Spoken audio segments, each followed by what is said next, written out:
കർത്താവേ, നിന്റെ ഉന്നതമായ നാമത്തിന് സ്തോത്രം ചെയ്യുന്നു. കർത്താവേ, നിന്റെ വിശുദ്ധ പൗരോഹിത്യത്തെ മഹത്വപ്പെടുത്തണമേ.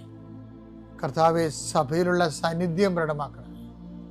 40 വർഷം ഞാൻ അർപ്പിച്ച കൃപാനയുടെ യോഗ്യതയാൽ കൃപാസ്ഥാനത്താറെ ജീവനോടെ പ്രത്യക്ഷപ്പെട്ട പരിശുദ്ധ അമ്മയുടെ മാധ്യസ്ഥത്തിൽ ഞാൻ മക്കളെ ആശീർവദിക്കുന്നു. ഈശോയെ, എവിടെയെങ്കിലും യാത്ര ചെയ്യുന്ന മുമ്പ് ഇതൊന്ന് കൂടിയിട്ട് പോണവരുണ്ട്. ഈശോയെ, അവർ മക്കളുടെ ഇന്നത്തെ മുഴുവൻ യാത്രകൾ ഞാൻ അങ്ങേക്ക് ഏൽപ്പിക്കുന്നു.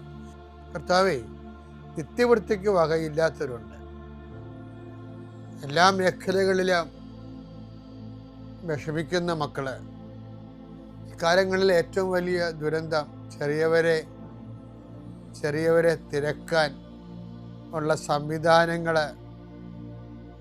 പ്രവർത്തനക്ഷമമല്ല എന്നുള്ളതാണ്. ചിലര് പ്രത്യേക ഏജൻസിനെ വെച്ചുകൊണ്ട് ഇവിടെ ദരിദ്രരില്ല, രോഗികളില്ല,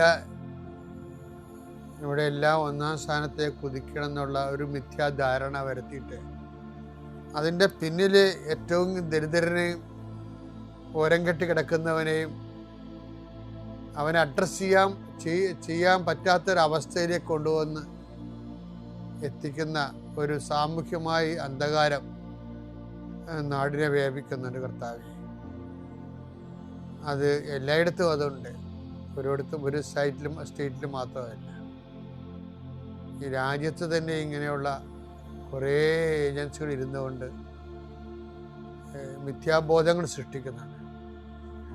അതിൻ്റെ ഭാഗമായിട്ട് ജനങ്ങൾ അവലംബമില്ലാതെ ഉഴലുകയും തെറ്റായ തീരുമാനങ്ങൾ കാരണം ഉള്ള തൊഴിലിടങ്ങൾ വരെ അടച്ചു പൂട്ടുന്നതിൻ്റെ ഭീതിയിലിരിക്കുന്നു.